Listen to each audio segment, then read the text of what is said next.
Oke guys, welcome back to Daily Charting with Toshi, di mana kita akan daily chart your favorite cryptocurrencies. Dan sekarang kita masuk ke DCWT sesi kedua. Di mana di sesi kedua ini fokus kita akan lebih ke pembahasan komen dan juga charting altcoins ya.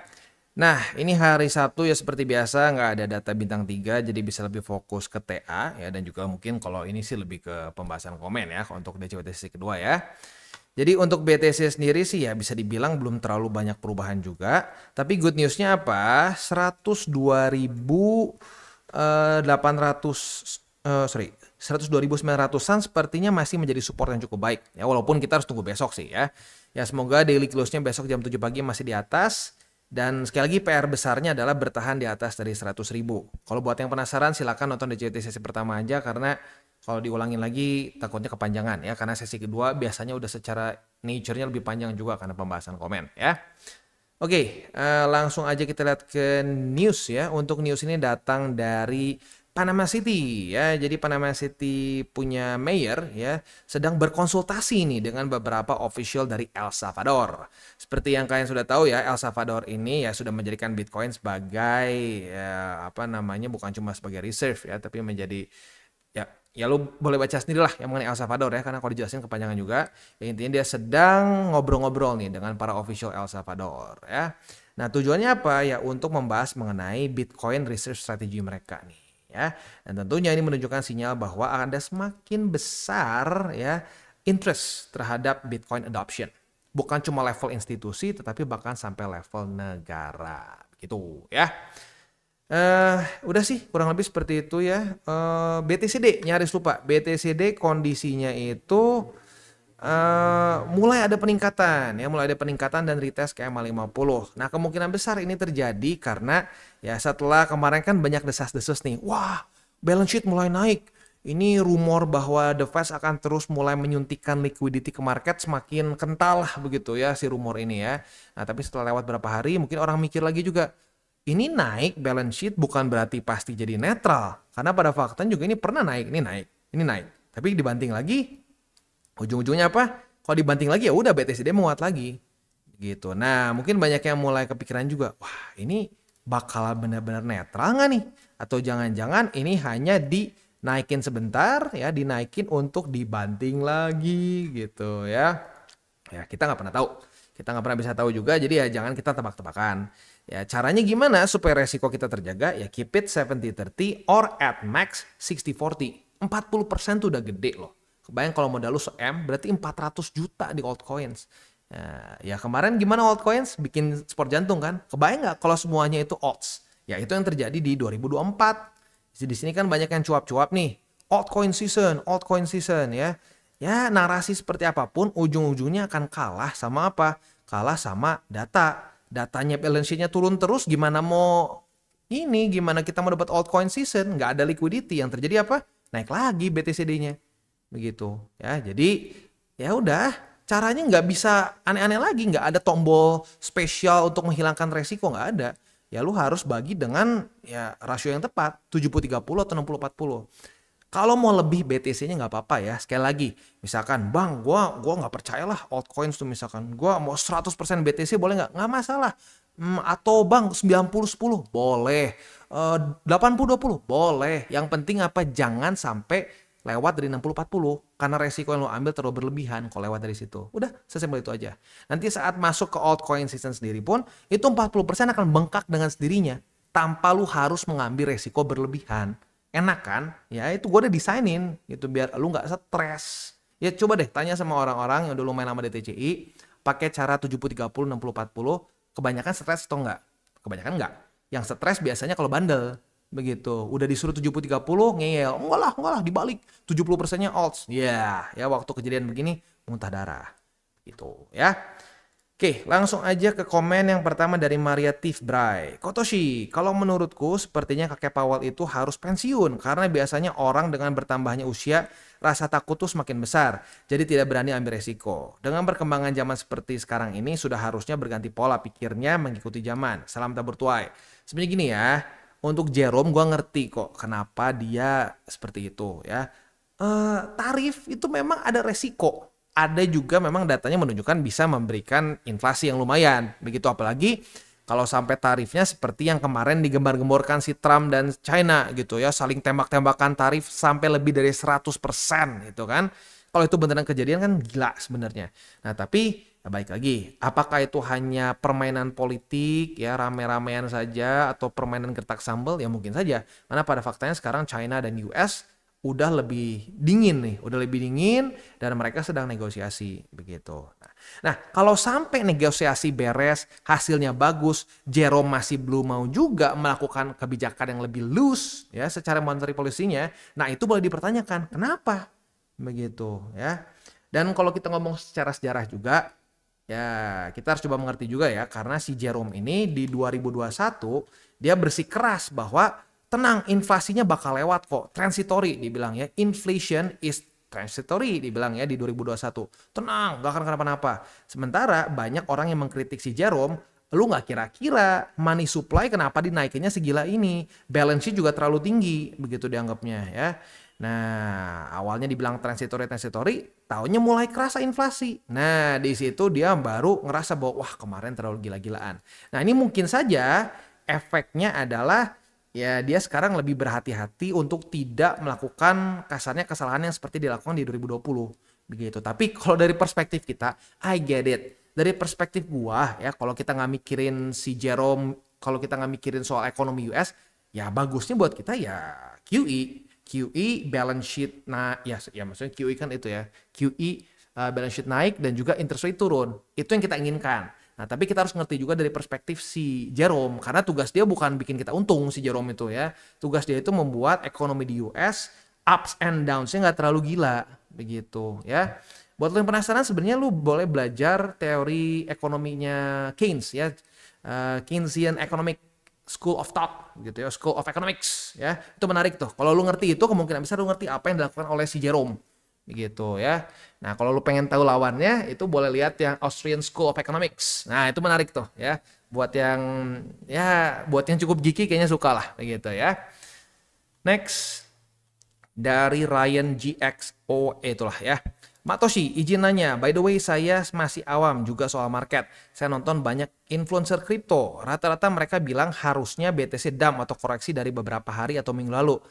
Kenapa harus koreksi? Nah, why? Kita udah koreksi di sini ya. Udah koreksi di sini. Di masa-masa ini udah koreksi. Kenapa harus koreksi lagi? Ya, rata-rata nggak bisa jawab ya. Ya kalau kita mau ngomong secara safety belt kita 50, EMA 50 masih nahan. Ya, so, I don't know why. Kenapa harus koreksi dulu gitu ya. Dan bukan cuma koreksi, kalau koreksi masih oke lah ya. Harus dump dulu. Kenapa? Ya rata-rata nggak bisa jawab ya. Tapi sampai sekarang BTC masih cenderung stabil pergerakannya. Pertanyaan, apakah bisa smart money salah satu faktor yang mempengaruhi BTC sampai bisa stabil? Maksudnya yang harusnya BTC koreksi tapi didorong naik sama smart money. Atau emang ada faktor lain yang sangat mempengaruhi BTC hingga susah dianalisa? Maaf Matoshi, pertanyaan awam. Semoga dijawab. Makasih. Sebenarnya gini ya, kalau kita mau ngomong, kenapa nggak ngedam, kenapa nggak ngepam? Nah itu kita udah masuk ke dalam ya teritori ngedukun begitu. Harusnya begini, harusnya begitu. Tidak ada yang harus. Ya, tidak ada yang harus. Kita punya data apa untuk menunjukkan potensinya itu bakal drop gitu ya. Nah itu yang kadang-kadang orang suka lupa. Pokoknya menurut gua bakal down. Pas udah nggak kejadian, ya udahnya ya tiba-tiba bisa berubah sinyalnya ya, dari tadinya sinyal bearish jadi bullish gitu ya, dan seterusnya. Kalau menurut gua alasan utamanya adalah EMA 50-nya nahan. EMA 50-nya nahan seperti di tahun kemarin nih ya. EMA 50 di weekly-nya nahan. Ya, terus tarif juga secara fundamentalnya membaik, mulai mendingin ya secara politik US dan China ya. Nah, itu yang mendorong kenapa market jadi bisa lebih punya momentum begitu ya. Koreksi bisa nggak? Bisa saja ya, tapi tidak ada yang namanya harus dulu, harus ngedump, harusnya koreksi, tidak ada yang harusnya ya. Kita jangan ngatur-ngatur market. Kalau kita udah mulai ngomong harusnya, pasti begini, pasti begitu ya, itu serem jatuhnya ya. Sekali lagi tugas kita bukan nentuin harusnya seperti apa ya, karena kita bukan yang menentukan ya. Kita ini hanya bereaksi. Jadi analoginya gue sekarang suka bandingin sama pelaut ya. Kebayang nggak kalau pelaut ngomong ini harusnya ada angin, faktanya nggak ada, terus gimana? Ini harusnya ya gimana? Nah itu dia. Jadi seorang pelaut ya harus bisa bereaksi sama kondisi di lapangannya. gitu. Kalau orang yang tidak bisa bereaksi sama kondisi di lapangannya akan tenggelam di laut begitu ya. Dan itu yang banyak terjadi kalau gue perhatiin ya, banyak yang tenggelam kan kemarin-kemarin gitu ya, tenggelam dengan FOMO di sini ya. Kalau FOMO lebih di sini lah ya. Ya oke lah, sini juga mungkin ada lah ya. Tenggelam FOMO di sini dan tenggelam ketakutan di masa-masa ini ya. Oke. Next. Dari ABW Production. Bener nggak sih ada analisis yang pakai astronomi gitu? Soalnya kemarin ada yang bilang katanya tanggal 13 ada full moon market bakal pump gede-gedean. Tapi kenyataannya pada tanggal 13 cuma recovery doang. Kita lihat ya, tanggal 13 tuh berarti di sini ya. Tanggal 13 ya rally 1,3%. Tapi yang pasti tidak sesuai dengan hasil mendukungnya ya. Ini gua nggak tahu astronomi apa, gue juga. Tapi gue pernah dengar sih ada yang katanya pakai ilmu bintang lah atau apa, gue kagak ngerti ya. Dan pokoknya gini lah, apapun itu cerita apa mungkin ya, kasarnya jurusnya mau ngomong apalah, mau jurus matahari, mau jurus bintang, mau jurus naga, mau jurus apapun, kalau udah ngomongnya bakal begini, pasti begitu, nggak usah didengar begitu. Karena kalau udah seperti itu ya serem, jatuhnya tebak-tebakan. Kalau udah tebak-tebakan ya tanya sendiri deh sama yang kemarin-kemarin kena tebak-tebakan ya. Banyak yang tebak-tebakan di sini sudah masuk ke bear market ya. Wah, bear market pasti nih. Wah, 60.000, 40.000, 50.000 semua aja ditebak ya. Semua ditebak, angka-angka keluar semua ya. Pas nggak sampai gimana? Ya, diam 1000 bahasa. Begitu. Jadi, ya janganlah sampai kita tergoda untuk tebak-tebakan. Gitu, karena kalau udah mulai tebak-tebakan, mau ceritanya apapun, ini mau astronomi lah, mau kita pakai Ki Jaya Kertolah siapalah gitu, dukun sana dukun sini, nggak ada gunanya. Kalau semua udah nebak-nebak, itu bisa saja salah. Dan ironisnya, nggak tahu kenapa market tuh sadis lah. Orang yang tebak-tebakan tuh malah dibacok terus. Apalagi kalau udah keluarin tanggal-tanggal, harus begini di tanggal ini. Nggak mungkin enggak. Nah, seringkali market malah ngasih jari tengah ke tebak-tebakan seperti itu. Ya, oke, next. Turmuzi sering nonton video ini, akhirnya nyicil BTC sejak April sampai sekarang dah lumayan dapat 0,024 BTC walaupun tidak main di future. Thanks Matoshi. Nggak apa-apa ya, nggak harus main di futures ya. Dan ya lagi-lagi kalau gue udah sering bilang, futures itu kalau gue pribadi sih gue pakai untuk ya buat duit jajan, buat duit ngopi, bukan untuk wah meleverage kekayaan begitu ya. Nggak, kalau meleverage kekayaan dengan spot jangka panjang gitu ya. Ya bagus lah ya, berarti terus mengikuti dan terus konsisten begitu. Yang penting terus aja ya, ikuti saja fakta data statistiknya ya. Next dari Ajika ya. Nggak bakal tembus all time high lagi tahun ini. Para investor takut masuk ke BTC. Banyak berita buruk soalnya misal perang, Fed nggak memangkas suku bunga, Trump masih melakukan perang dagang yang nggak sehat. Ya sekarang ginilah, kan waktu di sini juga banyak yang bilang waktunya bear market bakal ke 60.000 dan lain-lain, nggak kena kan. Nah kenapa ini juga kenapa harus nggak all time high lagi begitu ya. Gue balik aja lagi nanya gitu, kenapa harus seperti itu gitu. Apakah cuma buktinya seperti ini nggak cukup kuat buktinya, karena kalau kita mau ngomong harusnya lebih serem di sini dong ya. Di masa-masa ini tarif masih lebih nggak jelas begitu ya, tidak ada kepastian sama sekali di sini ya. Jadi balik lagi ya, kita nggak ada yang pernah bisa tahu. Kalau lu tahu masa depan purchase seperti apa, lu udah gak akan komen-komen gini, lu cuma tinggal diam di rumah ya, tinggal udah aja setiap hari full leverage karena udah tahu purchase mau kemana kan. Faktanya tidak ada yang tahu masa depan purchase-nya seperti apa ya. Lu bukan cucunya Jerome Powell ya, bukan inner circle-nya Trump. Jadi ya udah, jangan tebak-tebakan begitu ya. Bakal tembus gak tembus lagi ya nggak di tangan lu begitu ya. Jadi tolonglah ya, yang seperti ini coba, ini di bawahnya ada yang ngomong apa ya, punya mesin waktu. Nah ya bagus, gini, kalau ada dukun jangan takut, hajar aja, tanya dari mana, kenapa lu bisa ketemu that conclusion ya. Coba ya, ini ujung-ujungnya pasti gak ada jawabannya, coba ya, gue penasaran. Oke tuh kan, oke kita lihat aja nanti, tidak ada jawaban. Tidak ada fakta data statistik diberikan. Cuma lihat saja nanti. Lu nggak percaya sama gua begini, gua begitu. Bukannya ngasih fakta data statistik. Ya udah itu aja ya. Nggak usah panjang lebar. Itu jawabannya. Orang yang tebak-tebakan biasanya tidak punya fakta data statistik. Cuma dengan cuma dengan bukti-bukti yang anekdot begitu ya. Next. Wah, thank you. Ada super thanks dari Rudai. Oke, dari Rudai. Jadi super thanks ini sangat membantu perkembangan di TCI ya. Super thanks dan bagi lo menggunakan link reflektor di bawah karena di TCI tidak ada namanya grup berbayar, grup VIP ya. Jadi sekali lagi thank you untuk super thanks-nya. Bang Tosh, lagi FOMO Alpha Points dari Binance. Ini Alpha Points tuh gue sempat baca sedikit ya. Kalau nggak salah lu lebih sering pakai Binance bisa dapat poinnya bisa buat airdrop kalau nggak salah ya. Nah, gue belum terlalu tahu kayak gimana spesifiknya, tapi ya jangan sampai FOMO lah, santai aja ya, jangan sampai jadi gila-gilaan juga ya. Mau nyicil alts BNB juga buat event di Binance. All buy limit spot tambah satu lagi BNB. Bang, thanks. Nggak masalah, altcoins tuh nggak masalah. Yang penting rasionya tepat saja, jangan sampai berlebihan di altcoins apapun juga gitu ya. Tetap, thank you. Next dari Rohman Wahid, saran buat yang masih baru ketika memakai ChatGPT sebagai asisten. Jangan dimakan mentah-mentah informasinya. Yes, benar ya. Jawaban dari AI tetap kita butuhkan untuk membantu informasi, tapi jawaban dari AI tidak boleh ditelan mentah-mentah, harus di-set ulang. Yes, ya kalau bisa malah beberapa ya. Kemarin gue sempat ada satu project ya, yang basically kita bisa tanya satu pertanyaan langsung dibandingkan sama empat AI begitu. Nah, lu kalau mau baca semua boleh ya.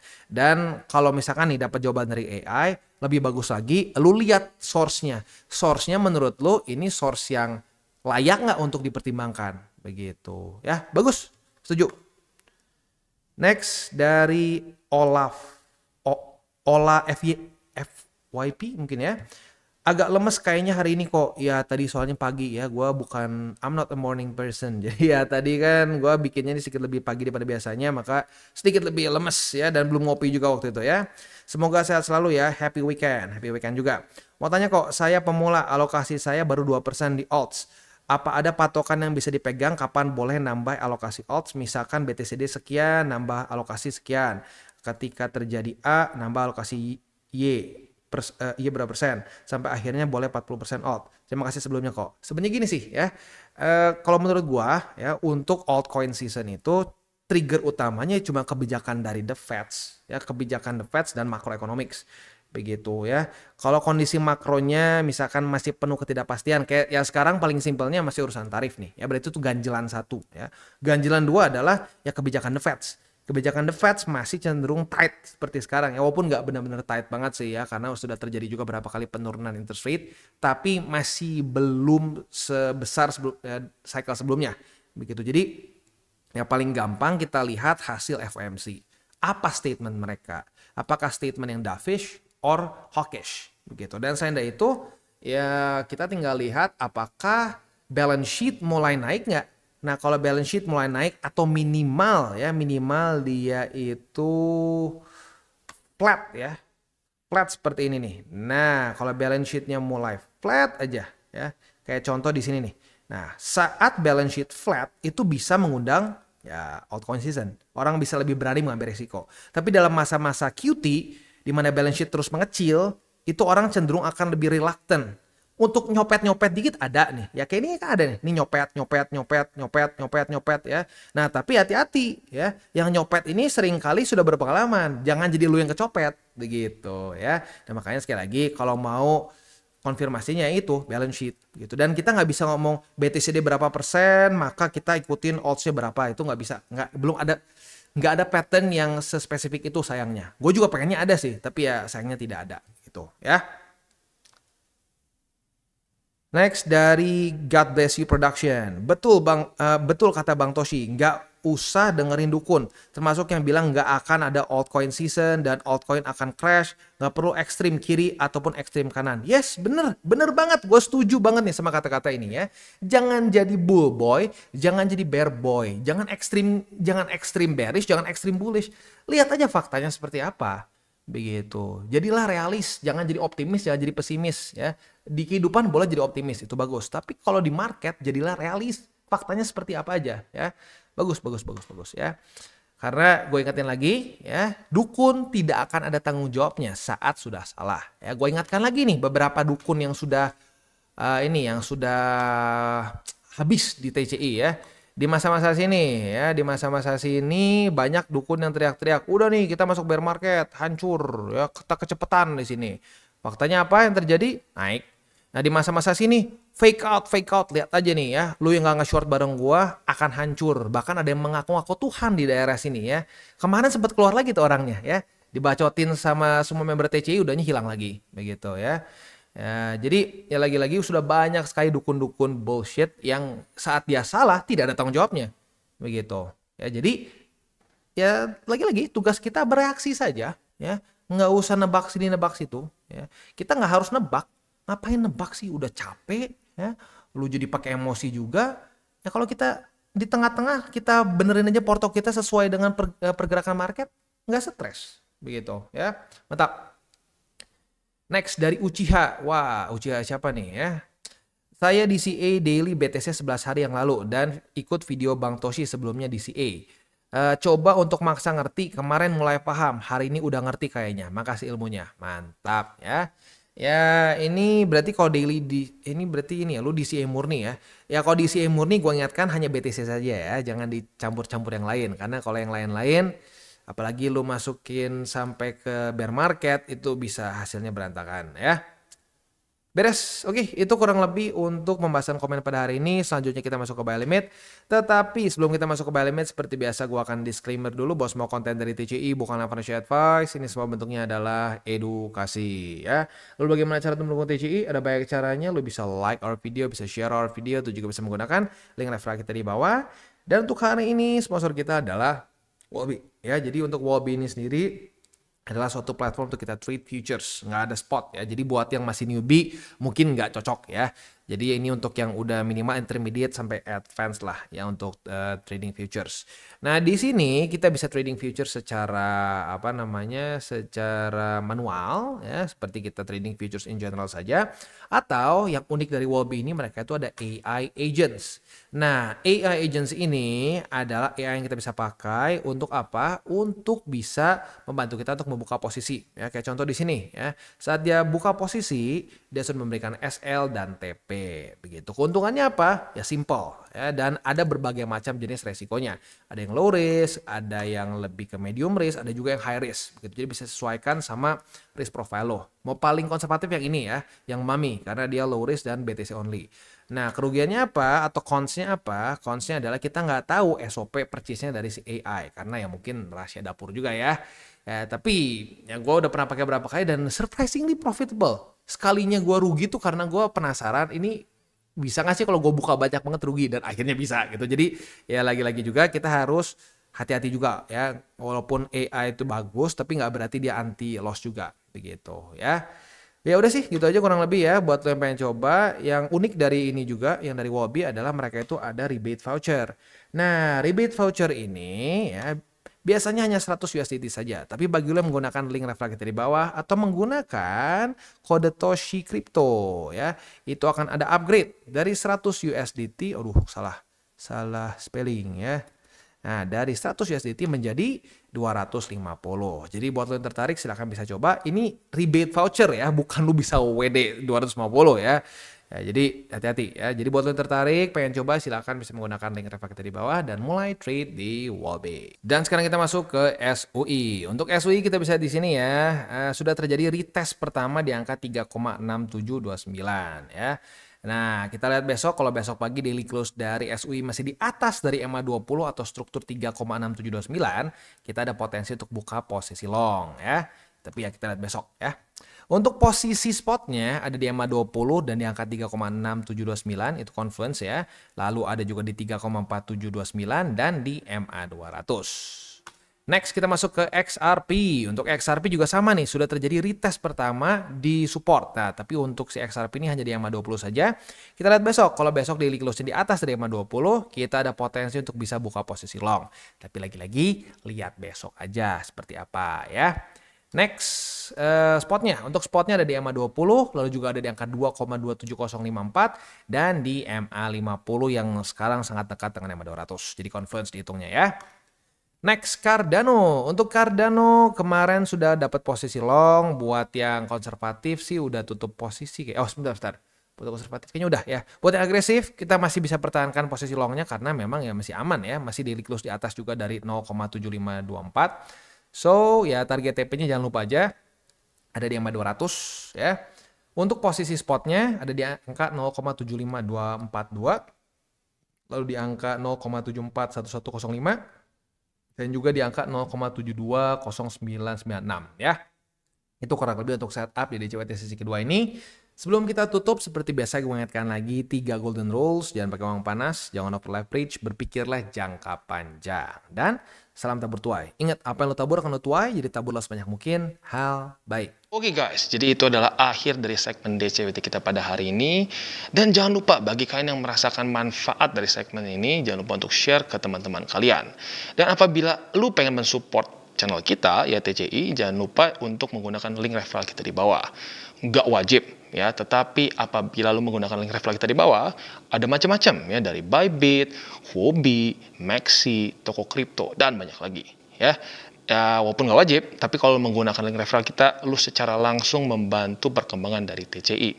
Dan satu lagi, jangan lupa juga untuk join Telegram group kita, di mana kita bisa ngobrol-ngobrol santai mengenai dunia cryptocurrency secara dua arah. So, jangan lupa untuk like, subscribe, click the bell icon, and see you on the next video.